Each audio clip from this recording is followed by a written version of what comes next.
Hello everyone, this is Mr.arorora and today we are continuing on how to create our Lamia session. Now, at the last session we created some hairs, but I'm not really proud of what I've done with those, so I will delete them and restart again. So let's skip forward together.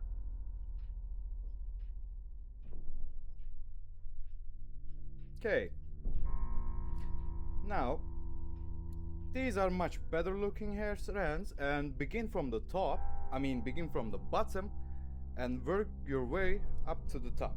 Slowly. Don't rush hairs because every individual hair strand is unique to their own, and because of that we need to create them in a flow, like they're individually made rattlesnake tails, so we need to put emphasis on that and create them according to that.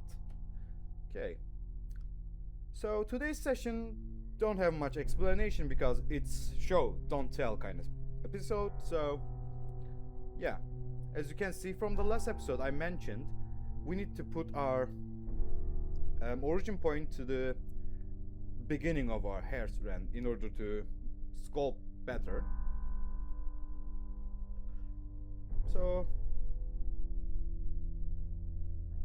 let's do that and slowly place our hairs. So I'm gonna skip forward and catch you on later.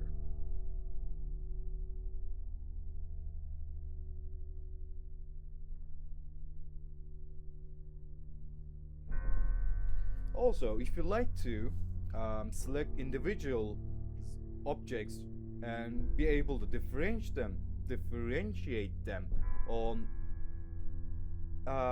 solid visualization mode, you can go to this tab and select your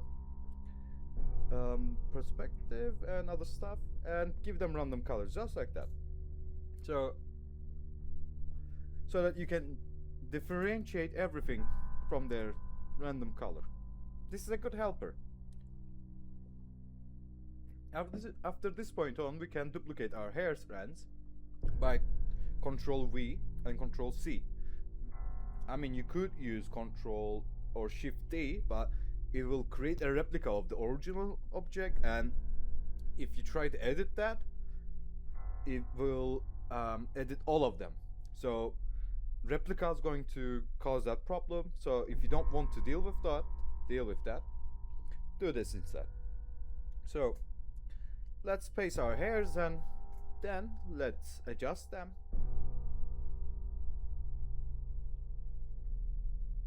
After we are done with the hair, let's fix our hands. And today's session is going to be much more sculpting the face instead of everything else, because after this point on everything takes much longer time, because you need to repeat your steps and repeat what you're doing in order to fix the problem you're having. And as you can see, I'm fixing this finger, and the finger but on the right side is also being edited because it's a replica of the same object. Even though it's a mirror, it is still connected to this hand. So be aware of that. Also, YouTube write down my original first two tutorials about this week session, about this topic, that it violates their sexual content policy, which I didn't even talk about anything sexual or anything akin to that. Because of my thumbnails, in my thumbnails there is a female body, which isn't sexual, and there's nothing sexual about it, but YouTube decided to say, oh, this is sexual and this is this is breaking our policy about sexual content, so we are taking down those videos and marking your YouTube channel. So yeah, good for them. So I'm going to re-upload those videos as well, but without any voiceovers or anything, just speed modeling.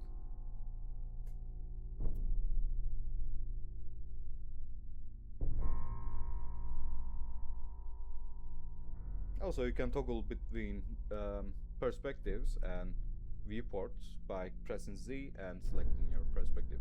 So when I try to control Z anytime, I accidentally press Z and forgot about control button and accidentally change modes. That's the reason. Because I try to work fast and it became a habit. So because of my habit of trying to work fast, I accidentally do those key errors a lot. Which doesn't bother me, but if it bothers you, well, sucks to be you.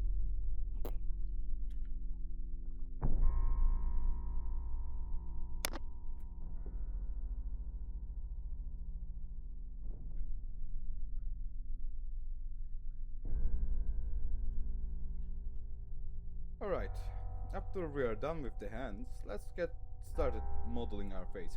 So, let's apply our subdivision modifiers and start adjusting our face. So this is a female head, so in order to give it a feminine look, we need to make it a little bit thinner and less wider. Unlike male heads, they are thicker and wider. And let's create our eye holes and give our character some cheeks. Alright.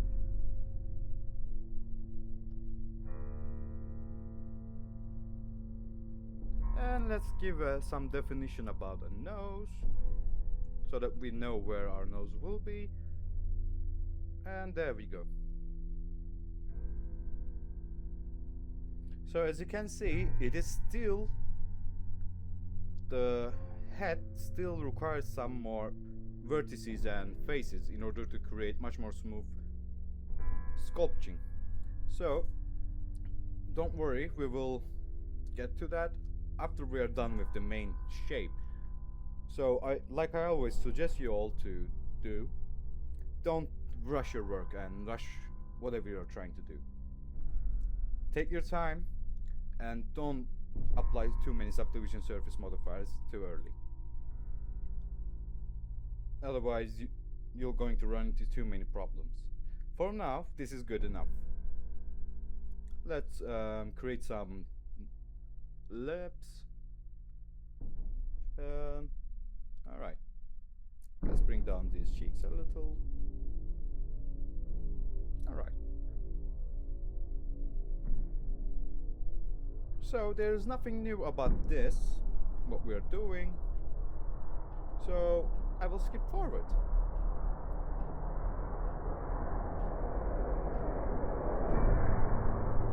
Okay, after we are done with the main shape, in order to visualize the eyes, we will need to add 2 spheres.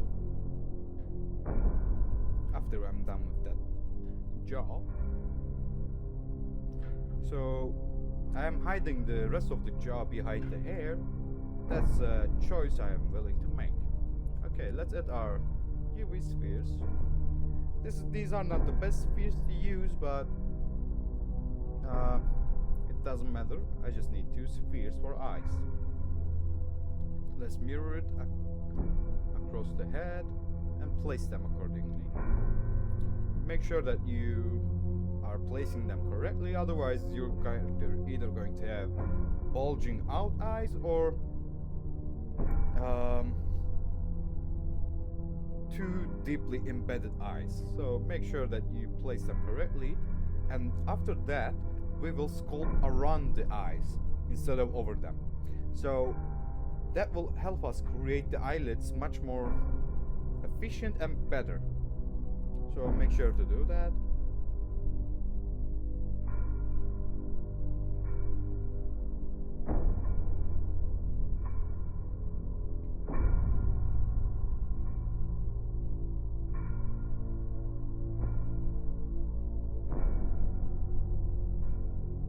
And mostly use your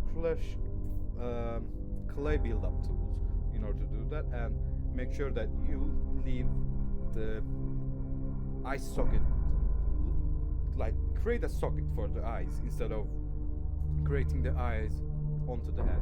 This will help you along the way and help you create much more smoother surface and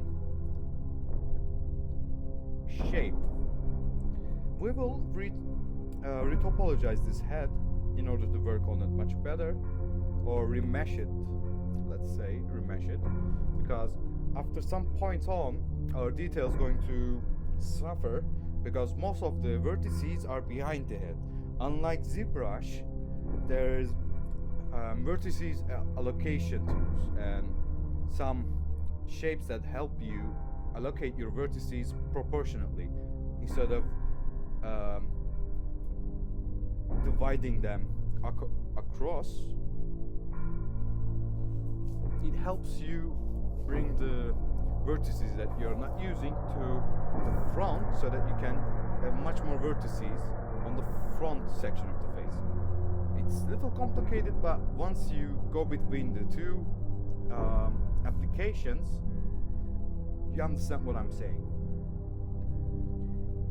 Well, I started sculpting on ZBrush, but I recently I started using Blender much more because most of my projects demand using Blender. So it's a little sacrifice I have to make because yes, ZBrush is really great tool to use. However, it takes time to master, and while I'm trying to master Blender, I rather stick to Blender for now. But don't get me wrong, ZBrush is an amazing tool to use as well, and I definitely recommend you all if you got the time for it. Okay, so our jaw is stretching to left and right and opening wide, so our character is going to need to have strong jaw muscles. For some reason I decided to jump to the hairline, and you will see me raise the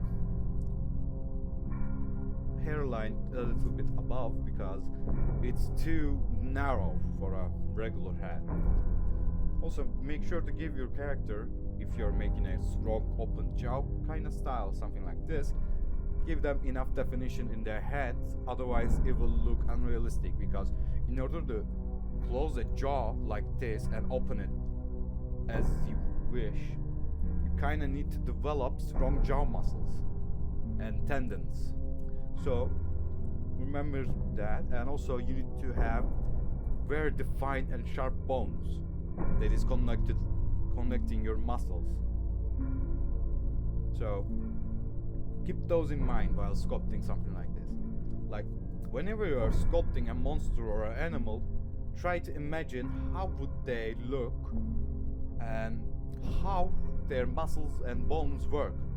If you start understanding the definitions and connection between those, you'll have a better time sculpting and understanding what you're creating, and it will give your character some realism as well. So keep those in mind.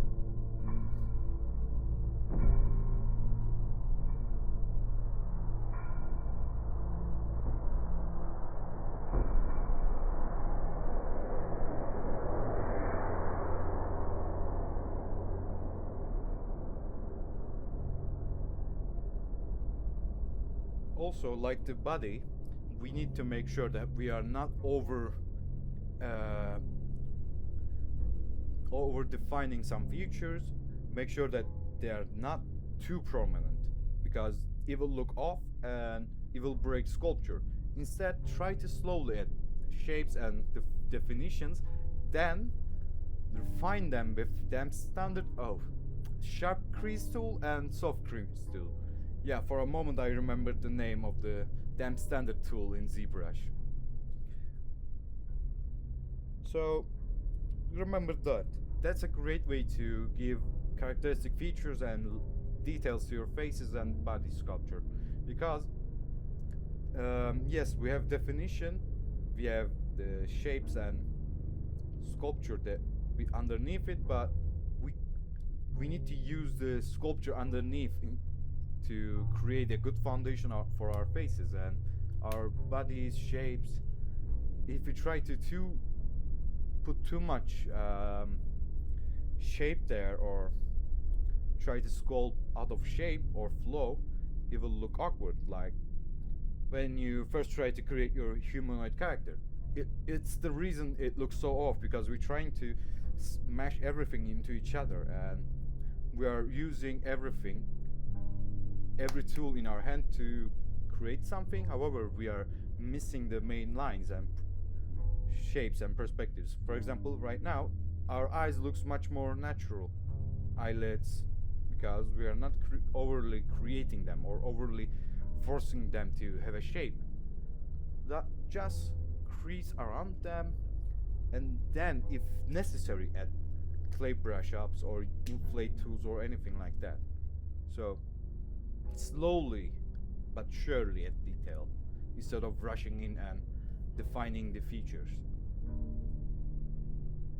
So our upper jaw has holes for our teeth, and if you're going to ask me why I'm not extruding my teeth from the same mesh, because it's much easier to do the other way around, and it will not break my, how can I, structure, because we need to make sure that our face doesn't break with its vertices and other stuff, because when we try to pull teeth out of our head, it will only bring some vertices, and if we try to allocate vertices to create teeth, we will have much more difficult time doing that. Instead of trying to force that, try using a simple cube and give it 2 subdivision surfaces and sculpt it out of a single tooth, and copy that tooth and divide it amongst the upper jaw and lower jaw, and trust me, that will help you much more instead of forcing the head to grow teeth out of it.